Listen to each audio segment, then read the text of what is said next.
Renato Berta, vous êtes né le 2 mars 1945 à Bellinzone, dans le Tessin, donc le canton italophone suisse, et vous êtes chef opérateur.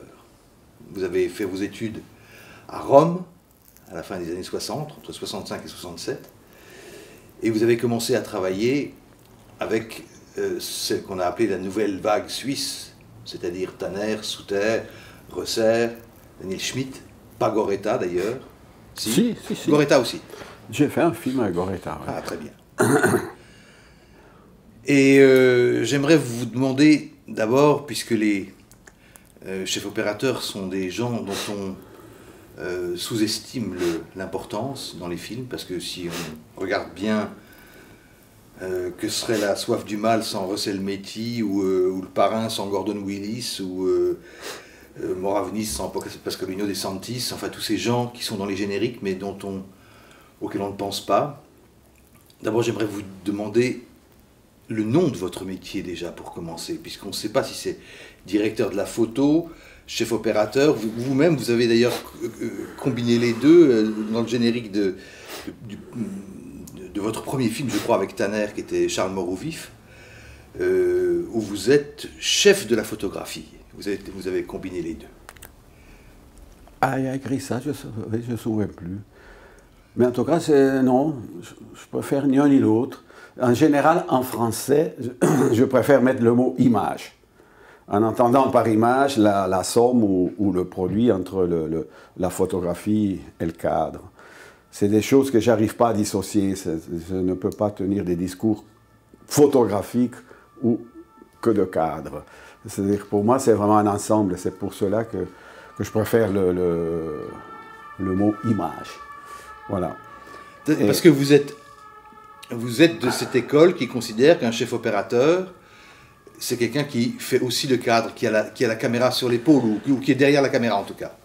Si, bon, moi, pratiquement tous les films que j'ai faits, j'étais tout le temps derrière la caméra.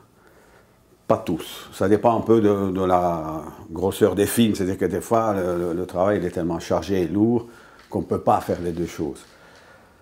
Mais dans la conception de l'image, justement, c'est vraiment un équilibre entre les deux choses. Je dis, très souvent, ça arrive de laisser tomber des choses à la photo en avantageant le cadre et le contraire. C'est-à-dire qu'il y a quand même, j'emploie un mot qui est plus très à la mode, il y a quand même une dialectique entre le cadre et la photographie. Pour moi, c'est indissociable. Ça va vraiment ensemble. Et alors, à partir des années 80 à peu près, vous avez travaillé avec des gens tout à fait considérables, Godard, Straub et Huillet, Chéreau, Téchiné, Louis Malle, Resnais, Oliveira, Chabrol, Guédiguian, Amos Guitaille, et vous avez fait des séries en quelque sorte. Vous êtes devenu non pas l'opérateur attitré, mais un opérateur qui revient régulièrement avec les mêmes metteurs en scène.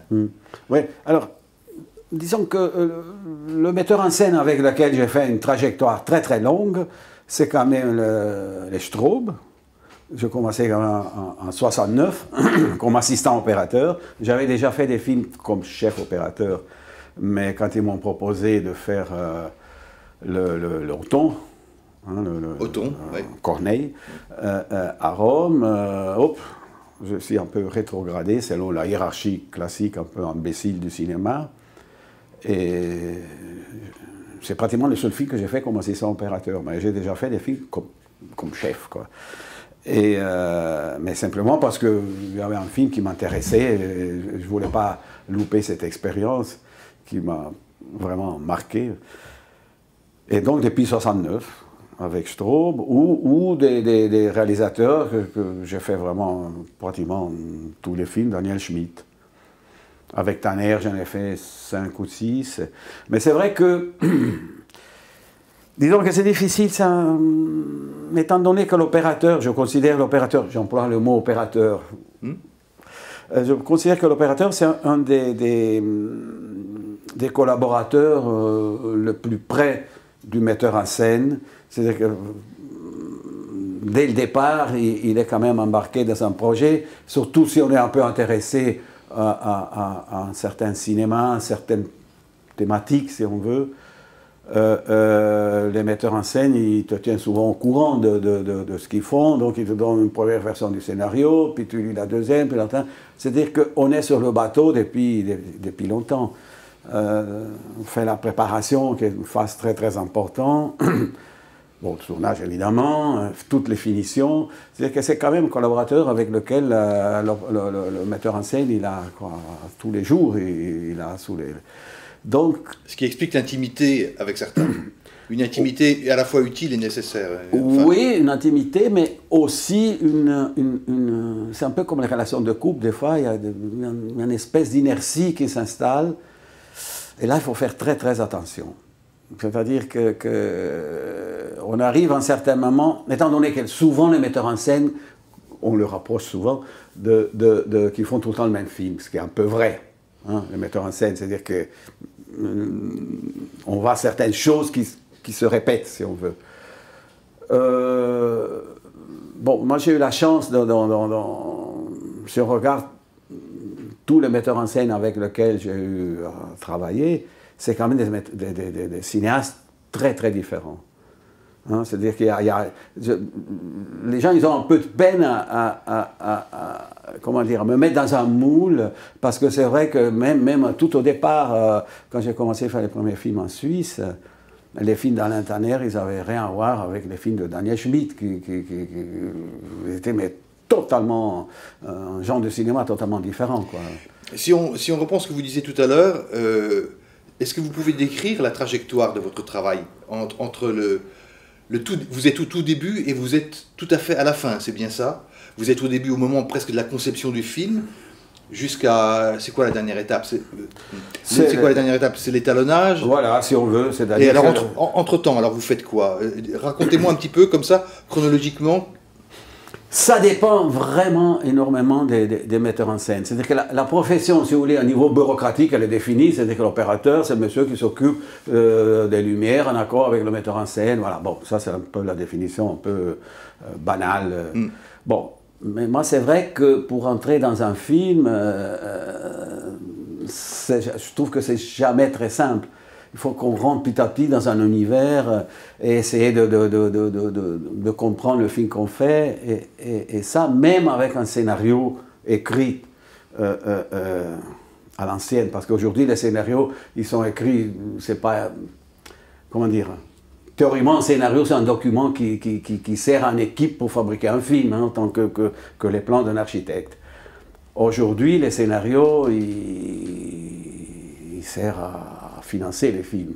Donc, ils sont adressés à des gens qui ne sont pas nécessairement compétents.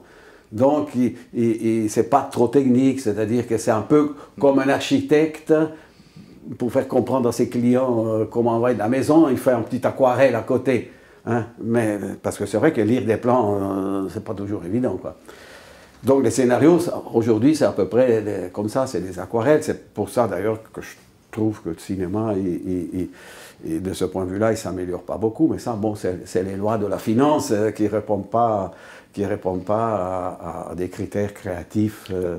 Alors donc, vous êtes au départ, vous voulez avoir le scénario, vous le lisez. Alors, c'est vrai que même en lisant un scénario, les mêmes mots, ils ne veulent pas dire la même chose pour tout le monde. Il y a des moments où j'aime bien, en tout cas, si c'est possible, c'est pas toujours possible, c'est possible de faire une lecture avec le metteur en scène du scénario.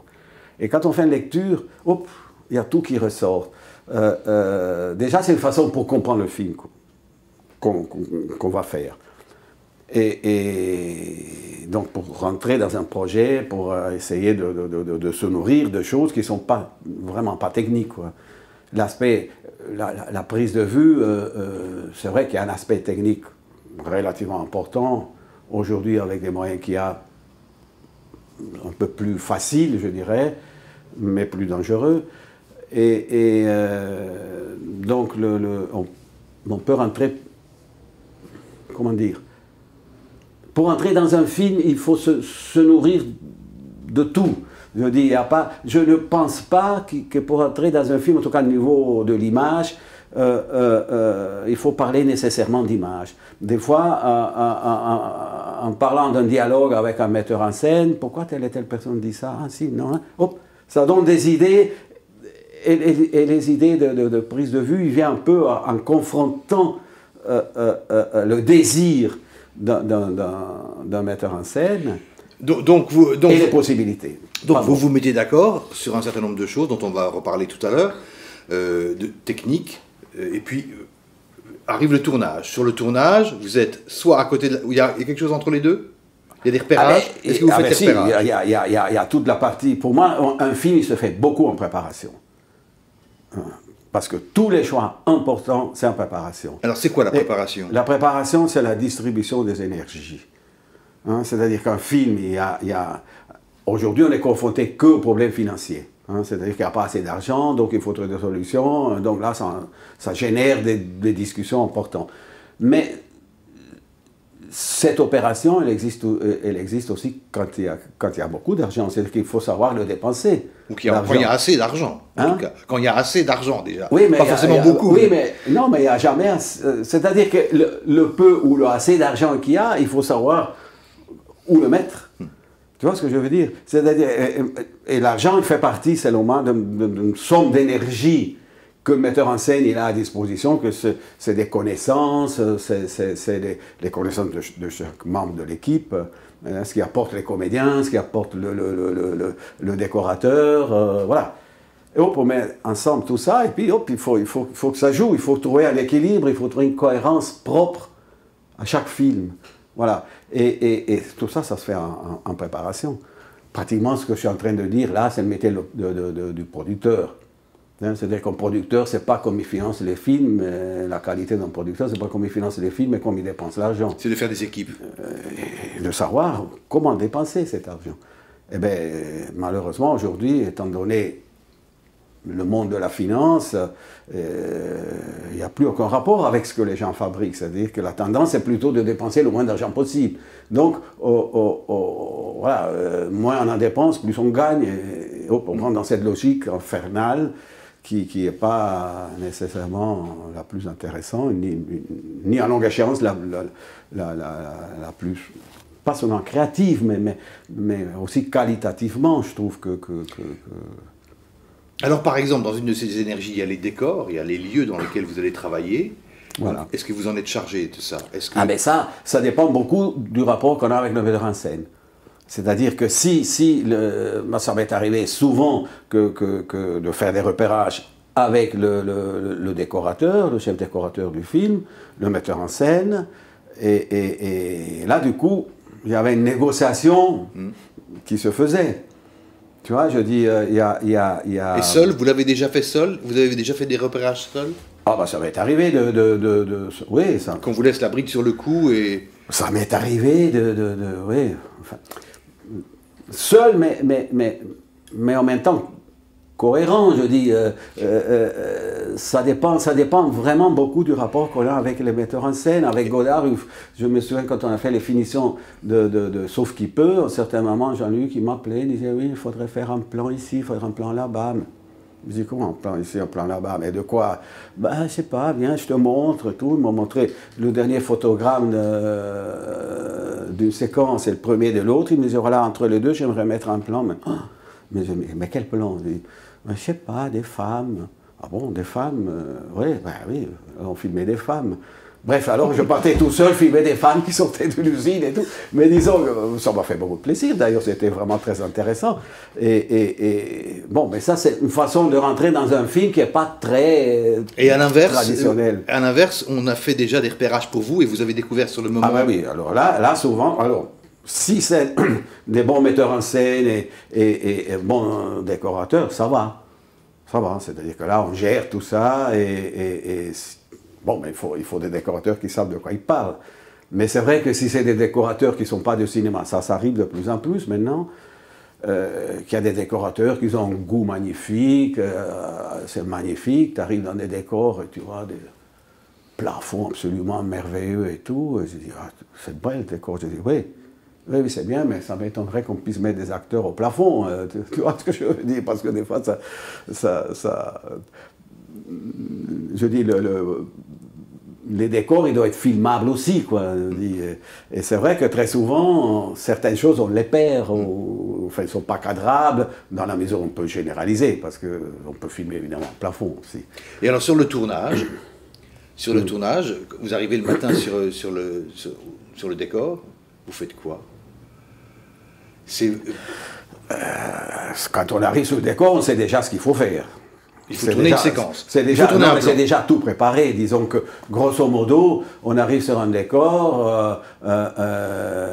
Bon, il s'agit d'éclairer le décor. Bon, il faut savoir quelle séquence on tourne. Elle est longue, elle est courte. On a combien de temps? On est appuyé sur le numéro du jour ou pas? Est-ce que, oulala, la séquence elle est très très longue. Donc, essayons de ne pas s'appuyer trop sur le numéro du jour qui bouge tout le temps. Où là on se dit ah non mais là il fait beau temps, on est exposé au nord, peut-être on peut y aller, on se prend des risques, mais on ira comme ça. Bon, si on se prend des risques, il faut se les partager avec la mise en scène et la production. Il faut qu'on soit d'accord, il faut faire le même film, et ce qui n'est pas toujours évident.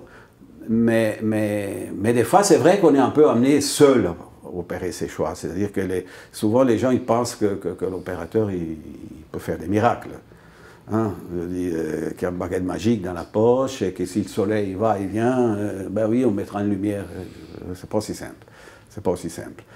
Donc, ça dépend vraiment beaucoup de qu'est-ce qu'on tourne, combien de temps on a, comment on va attaquer la séquence. D'ailleurs, des fois, on a prévu de tourner en plan séquence. Le comédien, il arrive totalement excité le matin, il ne sait pas son texte. Oh là là. Oh là là, on a, au fur et à mesure qu'on avance dans les répétitions des plans séquences, je crois qu'il faut l'oublier parce qu'on n'arrivera jamais, donc on est obligé de découper, donc de faire plusieurs plans. Bon, voilà, ça arrive, hein, je dis, c'est relativement classique. Et c'est pour cela que si un cinéaste qui est un peu rapide et avec lequel tu partages beaucoup de choses vraiment importantes, on peut même suggérer de comment continuer, comment intervenir, des fois, des défauts, on peut retrouver des qualités mieux et plus intéressantes, plus créatives de ce qu'on s'était imaginé. Le cinéma, il faut se laisser nourrir toujours de ce type de une fois le plan tourné, la journée de tournage terminée, vous assistez au rush, j'imagine, à la projection des rushs quand il y en a. Les projections des rushs, oui. À l'époque, il y avait des rushs, c'était le jour d'après. Le jour d'après. Hein, c'est-à-dire que le film, il partait négatif, il partait au développement, il développait la nuit, le matin il tirait, et le soir, on allait en projection. On voyait avec un retard de 24 heures. Et là, vous intervenez, donc vous faites des rectifications Ah ben, de toute façon, ce qu'ils appellent les rushs, donc les premiers tirages, ils sont tirés sur la base des indications que moi je donne, que je donnais à l'étalonneur, au laboratoire. Hein. Donc, ça dépend toujours avec quelle technique on travaille. Enfin, là, il y a des considérations d'ordre technique qui sont assez importantes. Au montage, vous n'intervenez pas? Si? Alors, mais, ça m'est arrivé que le metteur en scène dit tiens voilà j'ai un premier montage, j'aurais voulu savoir un peu ce que tu en penses. Voilà. Donc, mais là c'est très difficile parce que avoir la bonne distance, c'est vraiment difficile. C'est que chacun regarde un peu certains trucs, oh là là, mais ça on aurait dû faire comme ci, on aurait dû faire comme ça. On est un peu trop critique, on n'a pas la bonne distance. C'est très difficile, en tout cas pour moi.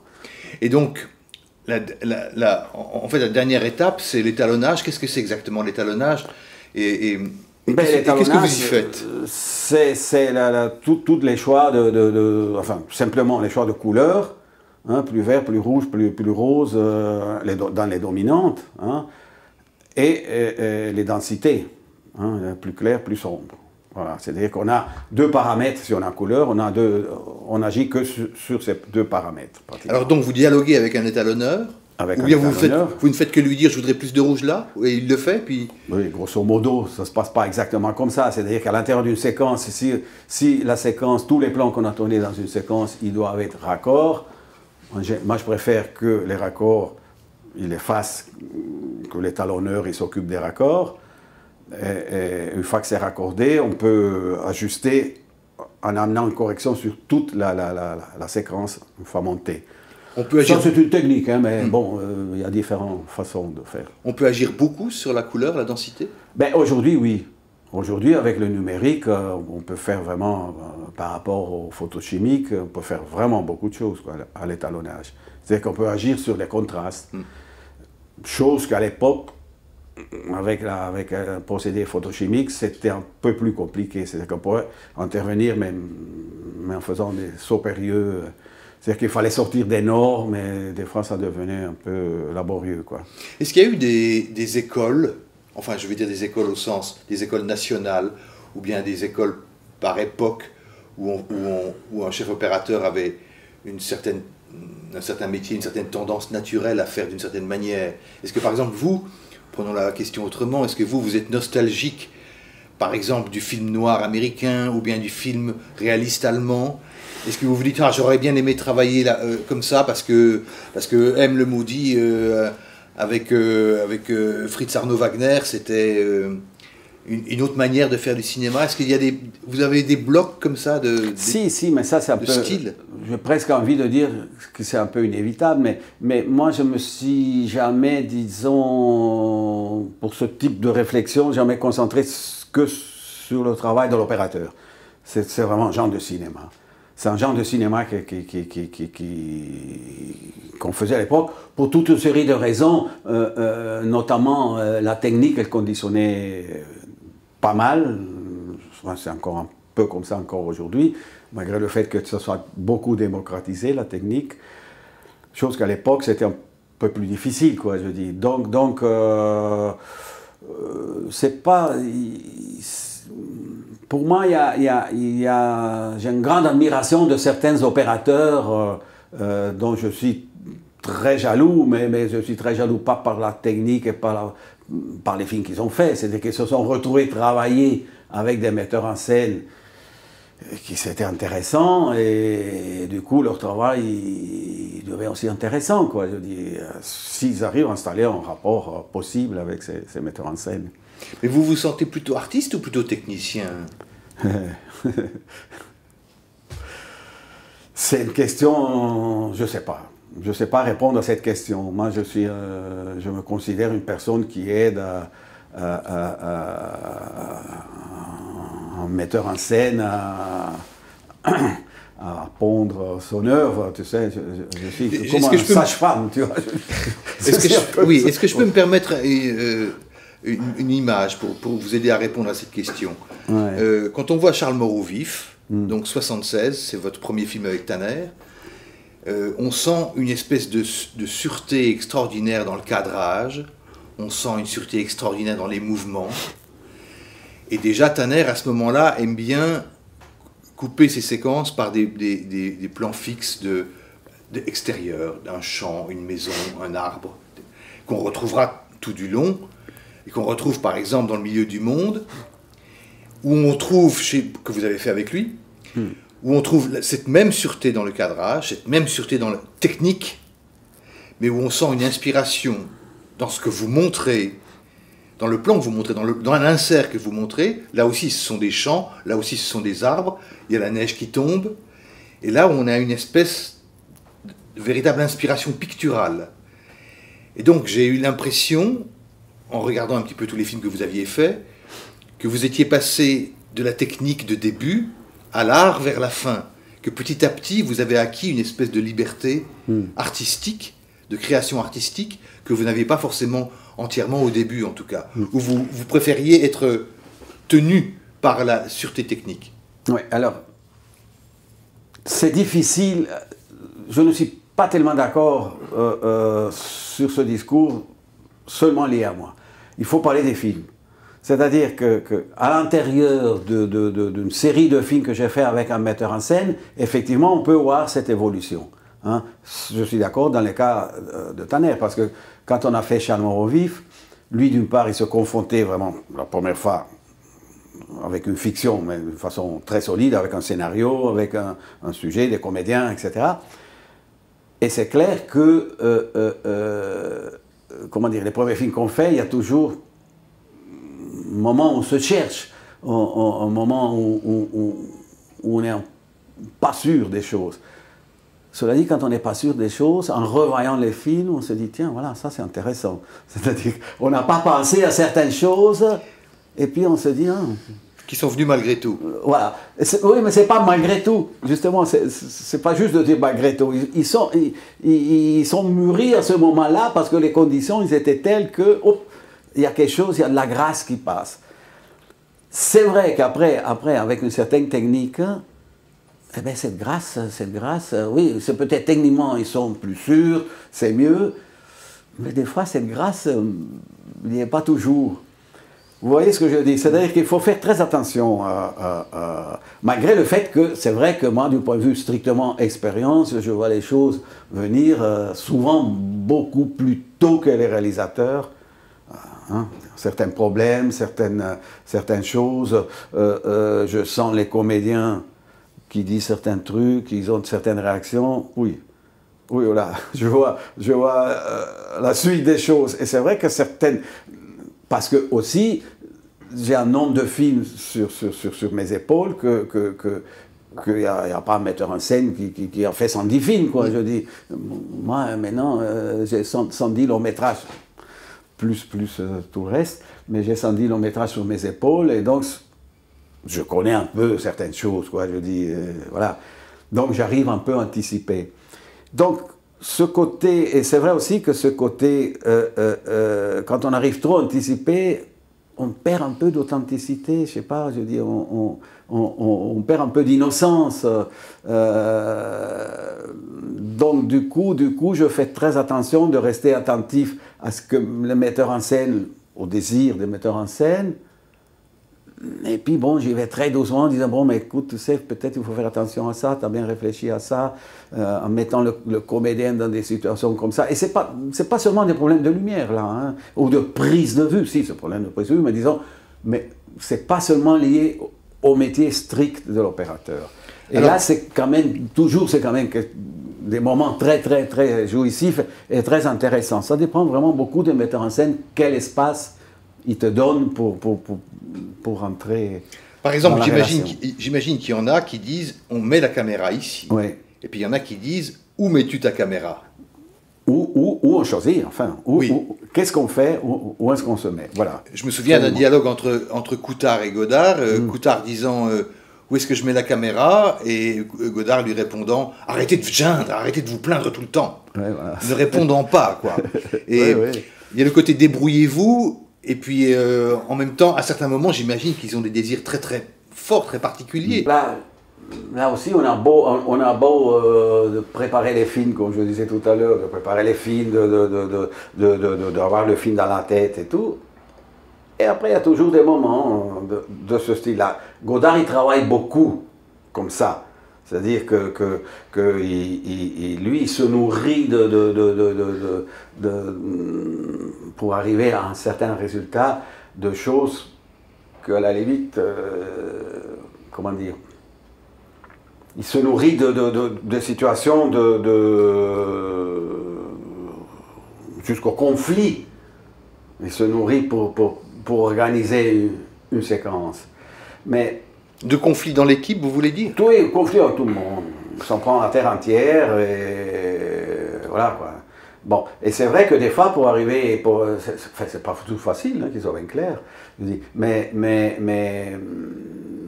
ça arrive souvent que les metteurs en scène, moi je dis souvent que j'aime mieux travailler avec des metteurs en scène qui cherchent et pas les metteurs en scène qui disent voilà on fait comme ça et qui savent ce qu'ils veulent. Parce qu'en général, les gens qui savent ce qu'ils veulent, ils ne considèrent pas qu'il y a toute une série d'autres choses qui interviennent, qui font que ce que tu veux, il va être de toute façon modifié. Hein, je dis, parce que tu as beau à définir tout. Comment faisait René, par exemple? Parce qu'il y avait des dessins préparatoires, des maquettes, des choses. Ah oui, avec lui, on préparait beaucoup, avec Alain. On faisait des lectures, moi ça m'est arrivé de lire des scénarios avec lui et j'ai vécu des moments absolument formidables. J'ai passé des après-midi entiers, tous les deux, en lisant les scénarios, mais tout à coup, on partait sur une phrase. Donc là aussi, ce n'était pas un travail d'opérateur, mais c'était une façon de rentrer dans le film. Et hop, on partait, mais pourquoi il dit ça? Ah, si, hop, ça donne des idées. Ah, mais là, donc le prise de vue, on peut organiser un peu comme ça. Oui, de façon relativement pragmatique, mais c'est vrai aussi qu'on préparait le plus possible quand on est... Donc, on parlait vraiment de toute la matière qu'il fallait mettre ensemble, toutes ces énergies qu'il fallait réunir, mais il faut être extrêmement attentif parce qu'il y a toujours des choses qui ne marchent pas, en particulier les comédiens. Hein, c'est-à-dire, les comédiens, c'est des êtres humains. Si on aime les comédiens, il y a toujours des moments un petit peu fragiles qui fait qu'un comédien, il se déstabilise, il dit « Ah non, non, c'est pas bien comme ça et tout ». Puis tu dis « Mais pourquoi c'est pas bien ?» Hop, là que tu commences à rentrer en relation, si j'ai un peu d'espace, hein, si j'ai pas d'espace, si je sens que c'est un metteur en scène qui veut absolument pas que je parle au comédien, ok, je me tais et je laisse venir. Donc si je comprends bien, la phrase clé de votre métier, c'est « ça dépend ». Parce que est-ce que vous, malgré, oui. Enfin, travailler avec René, avec Louis Malle ou avec Tanner, c'est quand même pas pareil. Non. Est-ce que vous avez par exemple une image de marque? Est-ce qu'on dit un style Renato Berta? Mais non, justement, honnêtement, je ne crois pas. Je dis si, et c'est ce qui dérange pas mal de gens, entre parenthèses. Parce que... Quel genre? Mais certains cinéastes qui disent ah, j'aime pas ta photo. Qui disent, bon, enfin, ils ont tout le droit de le dire, bien évidemment, tu vois, mais j'aime pas ta photo, ça n'existe pas, parce que la photo, c'est pas la mienne, tu vois, c'est la photo qui correspond en film ou pas. Je dis, après, je dis, j'aime pas ce film parce que, ok, mais j'aime pas le travail d'un opérateur. Bon, au moins que l'opérateur, il fait tout le temps la même photo, ça existe. Hein, c'est-à-dire qu'il y a un opérateur qui fait tout le temps, c'est-à-dire qu'il passe d'un film à l'autre, et il reproduit exactement le film précédent. Moi, c'est vrai aussi qu'en général, soit dans les équipes, dès qu'ils commencent sur un tournage, parler du film précédent ou du prochain, je dis, ah non, attendez, là, on est en train de faire ce film-ci, on se concentre sur ce film-ci. Tu vois? Donc, il n'y a pas de règles, et je trouve que c'est ça qui est vraiment intéressant. Les seules règles qu'il y a, c'est de cadrer un peu techniquement certains problèmes, et qu'une fois que tu les possèdes bien, d'essayer d'aller au-delà et de comprendre ce qu'un réalisateur cherche. Et des fois, quand tu cherches quelque chose, tu trouves certaines choses, mais tu ne trouves pas nécessairement ce que tu cherches. Alors du coup, là, hop, il faut être attentif, et les bons cinéastes, Godard, génial de ce point de vue-là, qui en 2 secondes, tac, il rectifie. C'est pas qu'il rectifie, non, il arrive à enregistrer ce moment de fragilité du comédien. Bon, mais des fois, la route pour arriver à là, des fois, elle est un peu compliquée, des fois. Mais c'est ça sa force. Puis là, il est très, très fort pour ça aussi, quoi. J'ai jamais travaillé avec lui, mais disons que ça ressent dans les films. Alors entrons, si vous voulez bien, un petit peu justement dans la technique elle-même. Vous ne dites pas, par exemple, je ne travaille qu'en lumière naturelle, ou vous ne dites pas, je ne travaille qu'avec des éclairages de studio. Vous faites les deux. Il n'y a donc pas une lumière Berta. Et vous avez quand même une idée, je veux dire, il y a des choses que vous aimez faire. Une certaine sorte d'image que vous recherchez. Il y a des peintres que je ne sais pas, vous pouvez peut-être préférer l'école hollandaise ou... Oui, mais c'est tellement facile ça. Évidemment, dès que j'entends les écoles, surtout visuelles, hein, Vermeer, oui d'accord, très bien, ok. Alors moi dans ces cas-là, je dis oui, mais moi je préfère Klee.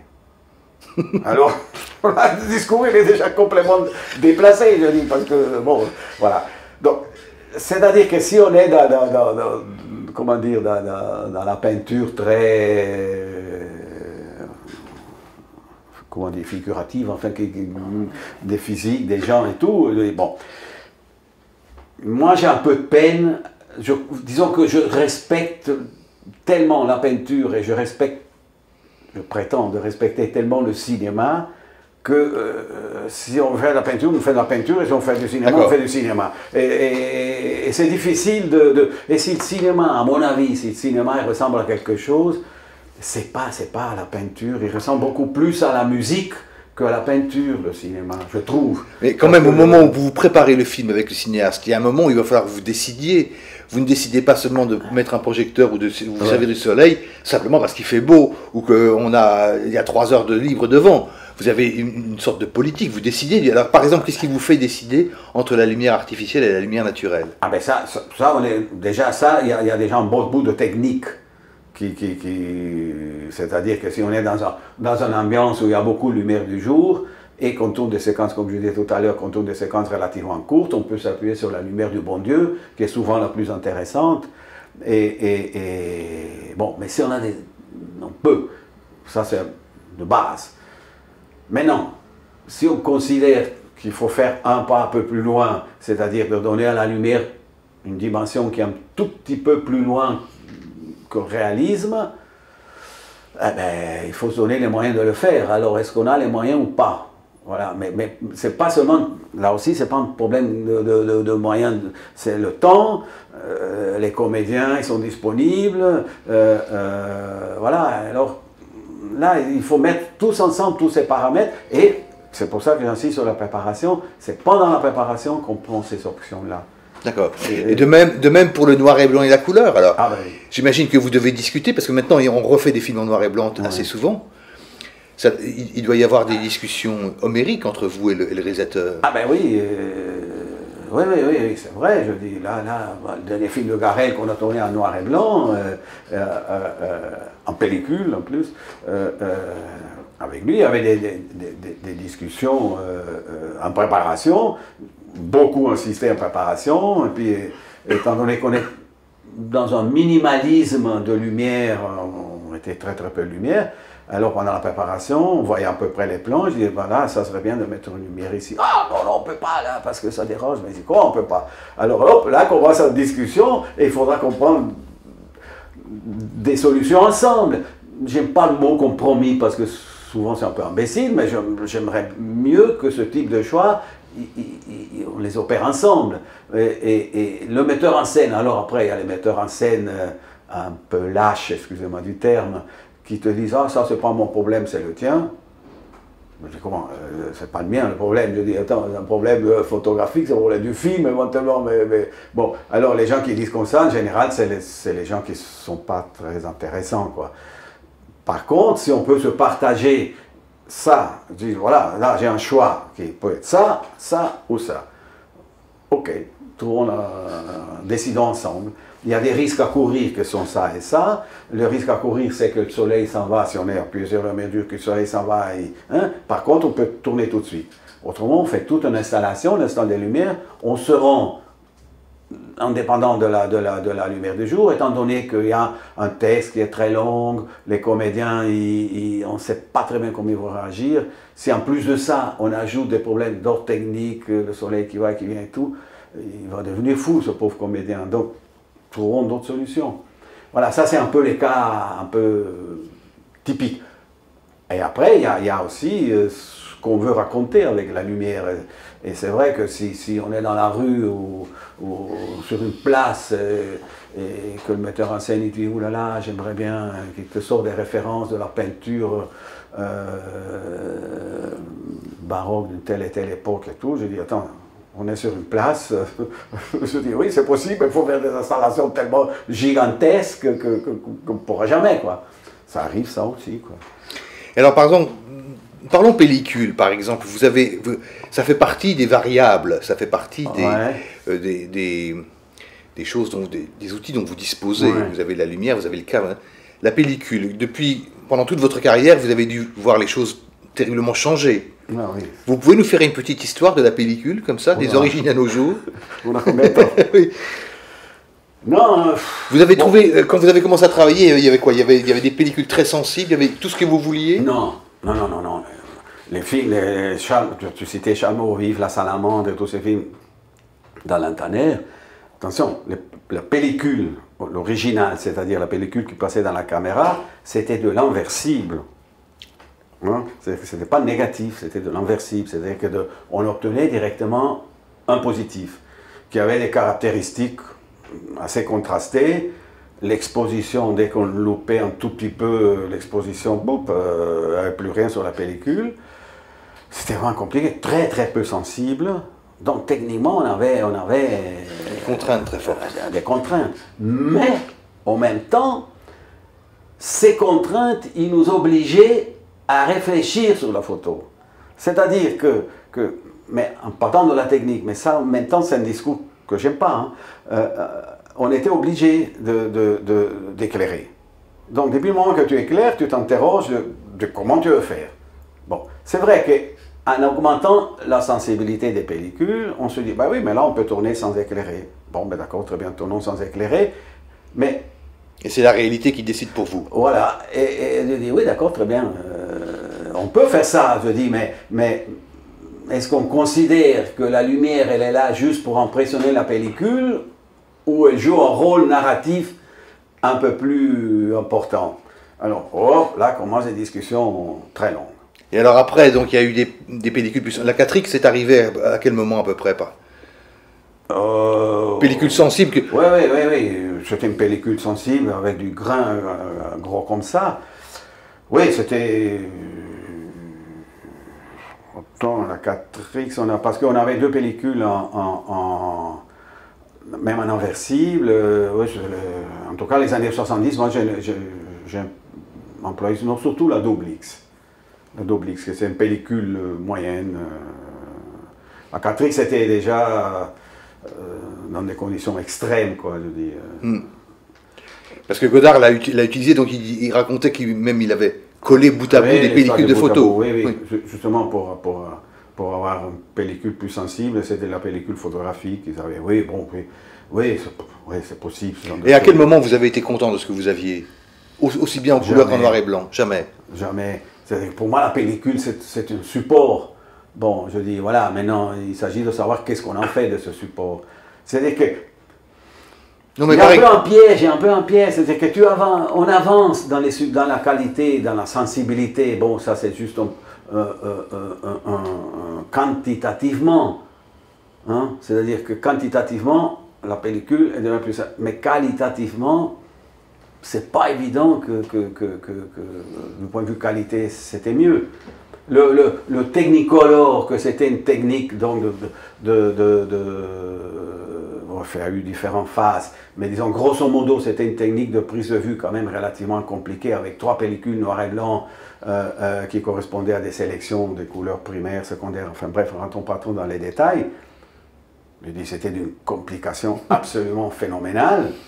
Mais en même temps, ça donnait une qualité d'image et le fait d'être obligé d'éclairer et beaucoup, tu étais obligé de t'interroger, quoi, je dis. Donc, du coup. Mais c'est vrai que ma déduction est seulement d'ordre quantitatif. Tu vois ce que je veux dire? C'est-à-dire que tu étais obligé d'éclairer pour impressionner la pellicule.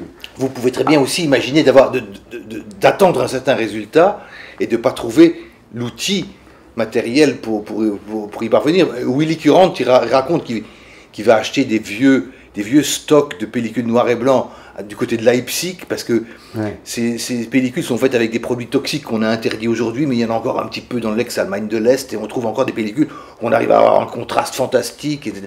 Donc voilà. Non, mais bien sûr, je dis, c'est clair mais ce qu'il disait Willy Currant à ce moment-là, c'était pour arriver à une qualité qu'il cherchait par rapport à un film. C'est-à-dire que tu ne peux pas tenir cette discussion en absolu. Tu ne peux pas dire, voilà, cette pellicule, c'est la meilleure. Ben, dis non, ça dépend. C'est pour cela que moi, en tout cas, je considère que toutes les pellicules de prise de vue, y compris le numérique d'aujourd'hui, pour moi, c'est des supports. Après, à l'intérieur de ces supports, on peut choisir ça en fonction de ce qu'on veut, on peut choisir autre chose. Oui, mais voilà, vous faites quand même pas le même travail avec une grosse Mitchell et puis un appareil photo d'aujourd'hui qui peut tourner. Mais inévitablement, c'est pas le même travail, mais c'est pas qu'un est mieux que l'autre. Non, d'accord. Voilà.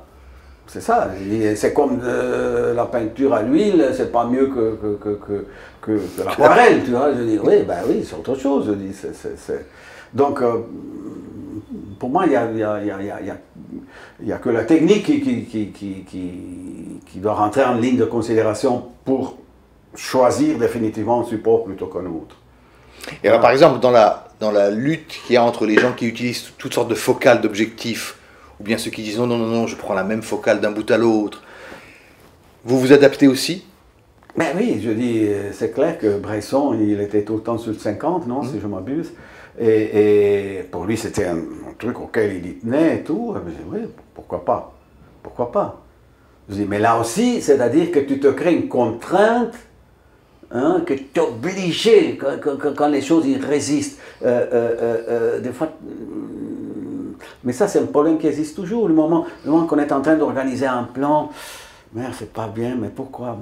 Là, il y a quelque chose qu'on peut améliorer peut-être et tout. Bon. Et si on a un metteur en scène qui est un peu, avec lequel on peut explorer un peu ce domaine un peu plus, probablement un peu plus que d'autres, mais disons que là, ça devient très, très, très excitant. Je dis, quand tu as des metteurs en scène qui se confrontent à des plans qui résistent, et plus ils résistent, plus tu as envie d'avancer et de creuser et de faire que le plan il devient solide et qu'il a une efficacité dans le récit absolument phénoménale.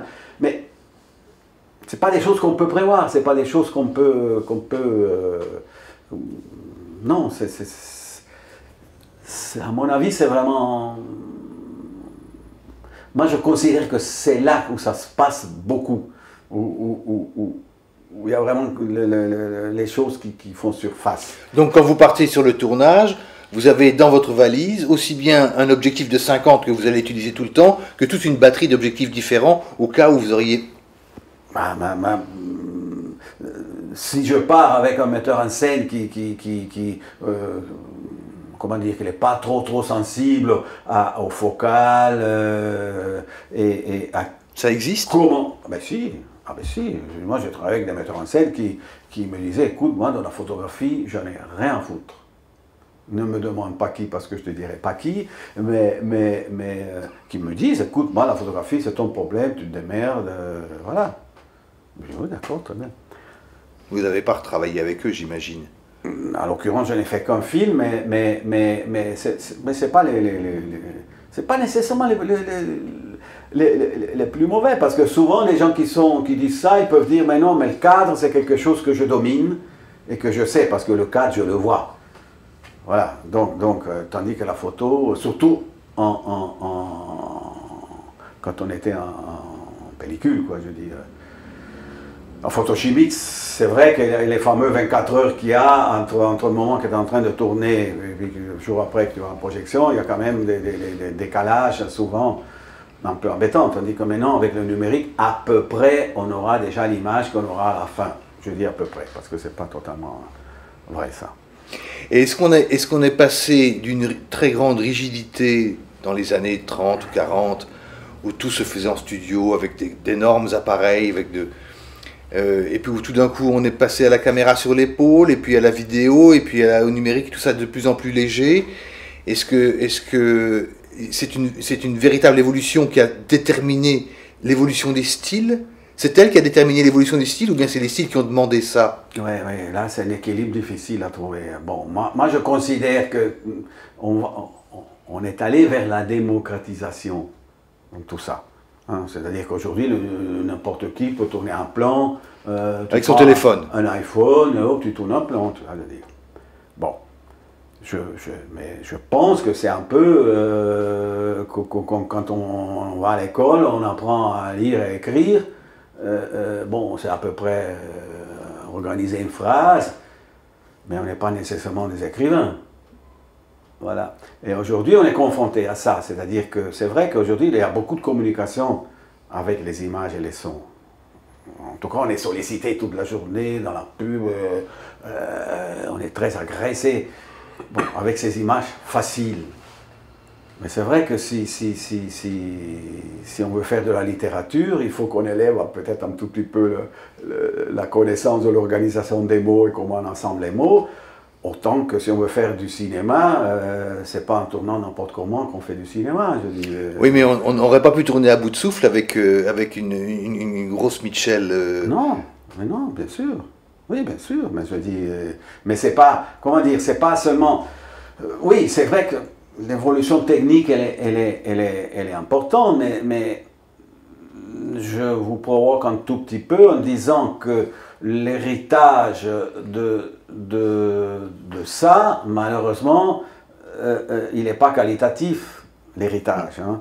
Autant que souvent les écoles, mais pas seulement un peu partout, mais disons que la nouvelle vague, c'était un mouvement absolument fantastique, mais l'héritage de la nouvelle vague, ce que la nouvelle vague a amené aux cinéastes d'après, c'était dramatique. C'était que n'importe quel imbécile, il te disait, bah ouais, on va faire comme Godard, allez, on va tourner, caméra comme ça, l'épaule et tout. Je dis, mais par fainéantise et pas par envie de se rapprocher de quelque chose d'une autre façon. De façon différente. Est-ce que je m'explique? Oui. Est-ce que par exemple, vous avez un rôle dans l'évolution technique? Est-ce que vous collaborez, par exemple, avec les fabricants de caméras? Ah ben oui. Ah ben ça, c'est essentiel. Si, moi, ça m'est arrivé, effectivement, de parler avec des gens qui fabriquent des outils, parce que aujourd'hui, surtout grâce au numérique, et grâce à l'idéologie des ordinateurs, elle est basée sur les possibilités. Bon, mais on a tellement de possibilités que on se noie dans les possibilités. Je dis, ça ne devient plus de possibilités, on les subit. Voilà, alors moi c'est vrai que ça m'est arrivé de collaborer comme ça, afin de donner un peu mon avis sur d'autres choses strictement techniques, avec des constructeurs qui s'interrogent. Mais c'est vrai que ces constructeurs, ils existent de moins en moins, parce qu'aujourd'hui, Mais est-ce que monsieur Apple, il vient voir des chefs opérateurs, ou est-ce que monsieur Sony... Non, étant donné que pour eux, la base, c'est les possibilités. Ils pensent qu'est-ce que, éventuellement, les gens ils auraient besoin, mais ils ne partent pas des besoins des gens. Et moi, c'est plutôt l'inverse qui m'intéresse. Les caméras numériques, c'est fabriqué par des gens qui n'ont jamais mis les pieds sur un plateau, qui ne savent pas à quoi ça sert. Ils ne savent pas. Mais autant que les ordinateurs, ils ne savent pas. Ils ne partent pas des gens qui utilisent ça, mais ils te donnent les possibilités. Ça, c'est dramatique, ça. Et pourtant, quand on voit la différence d'image, par exemple, entre un film moyen bien fait et ce qu'on voit à la télévision, où il y a des chefs opérateurs dans les deux cas, on a l'impression que la télévision est toujours filmée de la même manière, éclairée de la même manière, ils ont toujours ou alors ils ont les mêmes caméras qui peuvent faire les mêmes choses. Pourquoi c'est si? Mais c'est parce qu'ils considèrent que la photographie c'est de la technique, c'est-à-dire qu'il faut impressionner de la pellicule ou impressionner des capteurs. Voilà, qu'on tient un discours essentiellement technique. Voilà, on impressionne, voilà, ça suffit, ça, oui, bon, ok. On ne donne aucun rôle à la lumière autre que le rôle technique. C'est-à-dire, donc, à la télévision, on éclaire comme des malades, énormément. Ils sont tous complètement... Je ne dirais pas comme des malades, parce que souvent les gens de la télévision, ils savent ce qu'ils font. Hein, je dis, c'est-à-dire qu'on éclaire d'une façon vulgaire et banale, sans trop s'interroger. La qualité ne compte pas, il compte que la quantité. Je dis, aujourd'hui, le drame qu'on vit, mais pas seulement dans nos métiers, je dis, le drame qu'on vit, c'est qu'on est confronté tout le temps à la quantité. Voilà. À la quantité de lumière qu'il faut pour impressionner telle et telle pellicule, pour sensibiliser un tel et tel capteur, voilà. Et on ne fait pas un second le discours qualitatif, quoi. Et ça, malheureusement, pas seulement dans le cinéma, hein, c'est comme ça. Donc vous dites que vous n'êtes pas contre le numérique, mais que tout de même, on sent une méfiance. Ce qui génère le numérique, je ne suis pas contre les ordinateurs, mais tels que les ordinateurs ils sont conçus, là, oui, je suis contre. D'autant plus que je sais comment ils sont nés, ces outils. N'oublions pas que ces outils sont nés quand même par une bande d'Américains qui fumaient des pétards sur les plages en Californie et qui voulaient dire, ah tiens, oh, c'est une machine intéressante, qui voulait communiquer à une communauté de hippies, qui voulait communiquer avec l'autre, ils inventent Internet, enfin, je dis, n'oublions pas ça. Et le moment que tous ces outils sont nés, c'était des outils de révolte, et ce n'est pas du tout des outils de répression. Aujourd'hui, c'est devenu que des outils de répression. Tu vois, les codes, sans arrêt, on t'emmerde partout, je dis, ces outils. Internet, oh là là, c'est compliqué, il faut mettre... C'est pas un outil de liberté. Voilà, c'est ce que tu fais de l'outil, mais c'est clair que la tendance aujourd'hui, c'est ça. Ce que tu en fais des outils, c'est vraiment tout ce que je déteste. Mais ce n'est pas l'outil en soi, c'est ce qu'on en fait des outils. Voilà. Merci. Je vous en prie, monsieur.